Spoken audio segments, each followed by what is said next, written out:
Right. అన్నదాతల అరిగోస. ధాన్యం అమ్ముకునేందుకు అష్టకష్టాలు. IKP సెంటర్లలో భారీగా వడ్ల కుప్పలు. ధాన్యం తరలింపుకు లారీల కొరత. వేధిస్తున్న గన్ని బ్యాగుల షార్టేజ్. క్వింటాల్కు 5 కిలోల కట్టు. కొన్ని చోట్ల 42.5 కేజీల కాంట. పట్టించుకొని అధికార యంత్రాంగం. అనేక చోట్ల రోడ్లెక్కుతున్న అన్నదాతలని ఒక వార్త చూస్తూ ఉన్నాం.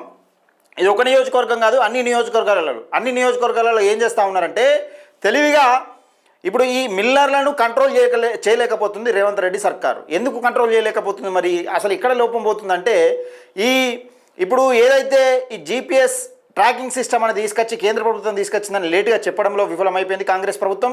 అలాగే అన్నదాతల కష్టాలను నిజంగా ఈ ఎండలు ముదురుతున్నాయి, ఎండలు భారీగా ఉండబోతూ ఉంటాయి.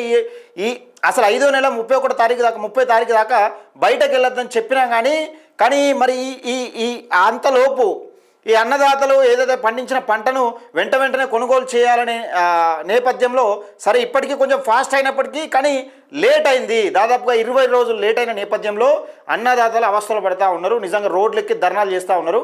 కడుపు మంటకు దొక్కుకు అసలు ఈ వశపడక వడ్లు గాలబెట్టుకున్నారు. ఇక్కడ రైతు ఒక వీడియో చూసిన వడ్లు గాలబెట్టుకున్నారు. అటువంటి పరిస్థితికి వచ్చింది.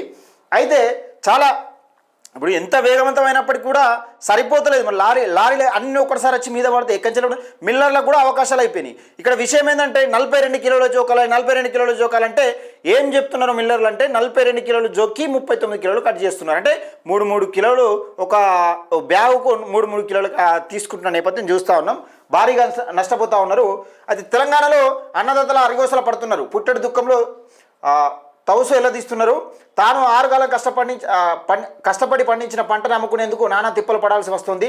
దేశానికి అన్నం పెట్టే రైతన్న తాను పండించిన ధాన్యం కుప్పల మధ్య నిస్సహాయంగా కూర్చొని బోర్న విలిపించాల్సిన పరిస్థితి దాపరించింది. యాసంగి సీజన్లో చెమటోడ్చి పండించిన వడ్లు ఐకేపీ కొనుగోలు కేంద్రాల్లో కొండల్లా పేరుకుపోయిన కొనుగోలు ప్రక్రియలో జాప్యం మాత్రం తగ్గడం లేదు.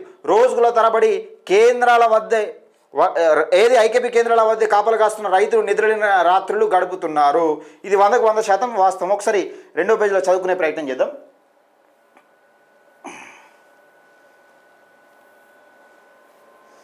రైట్. జిగో మండుటెండల వద్ద వడ్ల కోసం కాపలాగా ఉంటూ తాటి చెక్కలు ట్రాక్టర్ల ప్రక్కన దళదాచుకుంటూ ఒకవైపు లారీల కొరత, మరోవైపు గన్ని బ్యాగుల షార్టేజ్ రైతుల ఆశలను చిదిమేస్తున్నాయి. పంట చేతికొచ్చేందనే ఆనందం మార్చి రైతు ఒక్కసారిగా ఆందోళనకు గురవుతున్నారు. బ్యాంకు రుణాలు చెల్లించాలి, వడ్డీలు కట్టాలి, ఇంటి ఖర్చులు నెట్టుకోవాలి, మరో పంటకు పెట్టుబడి సిద్ధం చేయాలి. కానీ ధాన్యం మాత్రం కొనుగోలు కేంద్రాలు దాటే పరిస్థితి కనిపించకపోవడంతో అన్నదాత టెన్షన్ గురవుతున్నారు. దీంతో చేతిలో డబ్బు లేక రైతు ఇంట్లో ఆందోళన కేంద్రాల వద్ద అన్నదాత ఆవేదన మాత్రమే కనిపిస్తుంది. మరోవైపు ఇప్పటికే రాష్ట్రంలో పలు చోట్ల కురిసిన అకాల వర్షాలకు రైతు గుండెల్లో మరింత గుబులు రేపాయి. ఆకాశం మబ్బులతో కమ్ముకుంటే చాలు కొనుగోలు కేంద్రాల వడ్ల కుప్పల దగ్గర రైతులు గుండె ఆగినంత పని అవుతుంది. టార్పాలిన్ కవర్లు లేక వడ్లు వర్షాల్లో తడిసి ముద్దవుతున్నాయి. నెలల తరబడి కష్టపడి పండించిన ధాన్యం రైతు కళ్ళ ముందే తడిసి రంగు మారుతుంటే ఆ బాధను తట్టుకోలేక చాలామంది రైతుల కన్నీళ్లు పెట్టుకుంటున్నారు. తడిసిన ధాన్యాన్ని కొనుగోలు చేయడంలో అధికారులు కొర్రెలు పెట్టడం రైతులను మరింత గాయం చేస్తుంది. క్వింటాల్కు 5 కిలోల వరకు ఖర్చు చేస్తుండడం, కొన్ని చోట్ల అయితే 40 కిలోల బ్యాగుకు 42 కేజీలు తూకం కాంటా వేస్తుండడం పట్ల రైతులు తీవ్ర నిరసన వ్యక్తం చేస్తున్నారు. ప్రతి దశలో తమకు నష్టమే మిగులుతుందనే ఆవేదన చెందుతున్నారు. ధాన్యం అమ్ముకునేందుకు కేంద్రానికి వచ్చిన రైతు చివరకు తన కష్టానికి తానే లెక్కలు వేసుకుంటూ తలపట్టుకునే పరిస్థితి నెలకొంది. ఒక గింజ పండించేందుకు నెలతో పోరాడిన రైతు ఇప్పుడు అదే గింజను అమ్ముకునేందుకు వ్యవస్థలో పోరాడాల్సి వస్తుంది.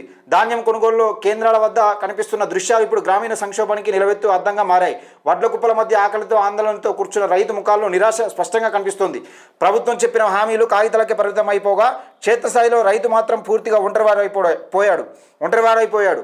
అధికారుల నిర్లక్ష్యం, సమన్వయ లోపం, సరైన ప్రణాళిక లేకపోవడం వల్ల రైతుల కష్టం నీళ్లలో కలిసిపోతుంది. అనేక చోట్ల రైతులు రోడ్డెక్కి నిరసనలు చేపడుతున్నారు. ధాన్యం కొనండి, మమ్మల్ని కాపాడండి అనే ఒక్క మాటే ఇప్పుడు రైతు నోట వినిపిస్తుంది.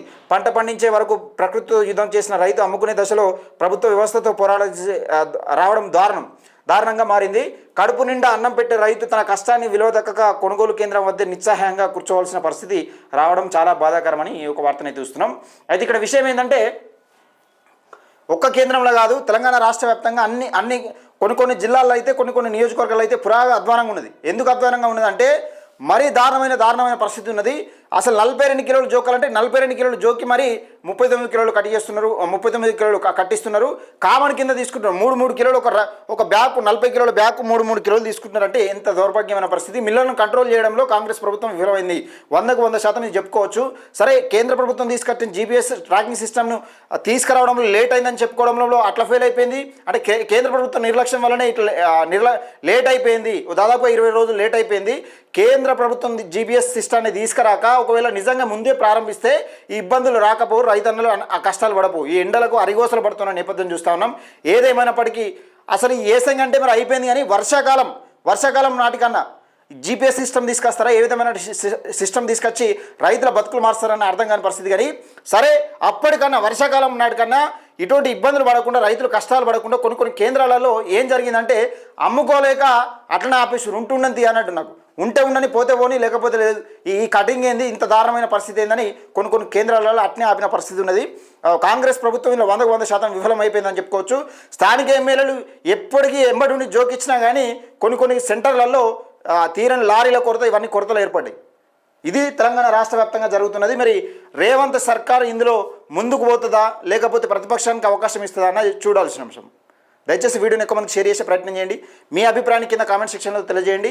ఒకవేళ మీ నియోజకవర్గంలో, మీ ఐకేపీ సెంటర్లో ఏ విధమైన కొనుగోలు జరుగుతుందో, ఎన్ని కిలోలు కొంటున్నారు, ఎన్ని కిలోలు బస్సాకు ఎన్ని కిలోలు జోకుతున్నారు, మీకు ఎన్ని కిలోలు కట్టిస్తున్నారు అనేది కామెంట్ సెక్షన్లో తెలియజేయండి. మీ జిల్లా, మీ మండలం, మీ నియోజకవర్గం కామెంట్ సెక్షన్లో తెలియజేసే ప్రయత్నం చేయండి. మీకు ఏమైనా ప్రాబ్లం ఉన్నా కానీ నాతో మాట్లాడచ్చు. ఒకవేళ మీ నంబర్ పెట్టినా కానీ నేను ఫోన్ చేస్తాను. ఈ వీడియోని ఎక్కువ మందికి షేర్ చేసే ప్రయత్నం చేయండి. లైక్ చేయండి, మన ఛానల్ని సబ్స్క్రైబ్ చేసుకోండి.